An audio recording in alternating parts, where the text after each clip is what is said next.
så snakkede jeg om rens, og jeg har snakket om peeling, og jeg har snakket om koncentrat. I dag så skal vi snakke om creme, for det er også vældig vigtigt. Og der er det lidt forskellige ting. Ofte i dag så er der mange leverandører, som har en 24 timers creme, som også gør det mye enklere for kunden, fordi det er den samme creme, hun bruger om morgenen, som hun bruger om kvelden. Stadigvæk så er der nogle kvinder, som faktisk ønsker at have en dagcreme og en natcreme.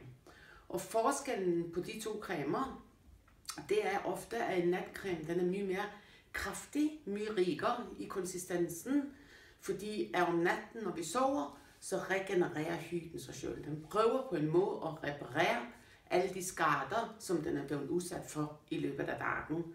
Og det betyder i praksis også, at cellerne deler sig vældig fort, sådan så de er i beredskab til næste dag.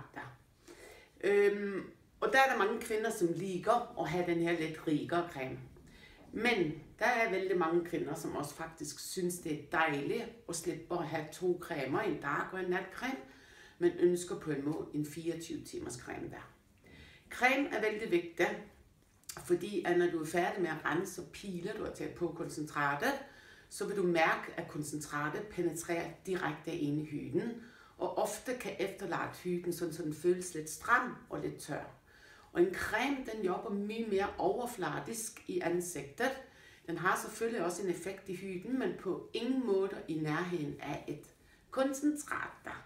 Så en creme, den vil beskytte, når jeg snakker om at beskytte, så vil den på en måde styrke hudens forsvarssystem, som er en vigtig barriere i huden, og det er vældig vigtigt, at den er i total balance der. Den vil også give masser af næring, den vil give masser af pleje til huden, og nogle dagcremer, de indeholder faktisk også et solfilter, som man bruger, og mange kvinder ønsker at give maksimal beskyttelse til huden, når vi snakker om sol der. Men en dagcreme, som har et solfilter, vil aldrig nogensinde have samme effekten, som en solcreme har. Og grunden til det er fordi, at det har noget med mængden, som man smører på huden der. Og det er noget, som jeg skal komme tilbage til, når jeg skal snakke om sol. Der findes masser af forskellige cremer på markedet. Og det er vældig vigtigt, at I hver enkelt finder på en måde en creme, som passer akkurat til jeres hudtype.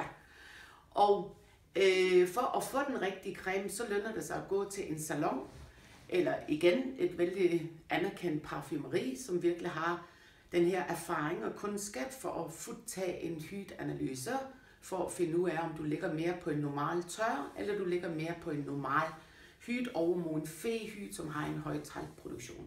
Så du får det rigtige produkt, som på en måde går ind og behandler den tilstand, som du har.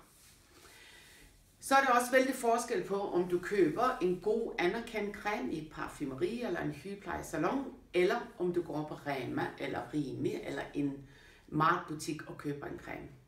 Og det er vældig vigtigt at forstå, at der er stor forskel på det her. Ofte så er cremer, som man køber på supermarkedet, indeholder vældig lille mængde af aktive stoffer, og selve basen på produktet er ofte vældig rimelige olier, som ofte kan være paraffin, som de bruger i vældig høje koncentrationer der. Og det er det, der er den væsentlige store forskel, ikke sandt? Fordi for et produkt skal have en effekt i huden, så må det være en vis mængde med aktive stoffer, samtidig med at basen på cremen må være laget af essentielle olier, som på en måde penetrerer ind i huden, i stedet for at lægge sig på overfladen af huden der. Jeg tror, at det var egentlig alt om cremer der. Så næste gang vi træffes, så skal jeg snakke om maske, og hvor vigtigt det er at bruge maske. Og frem til da, så får I have en rigtig fin dag. Ha' det godt. Hej hej!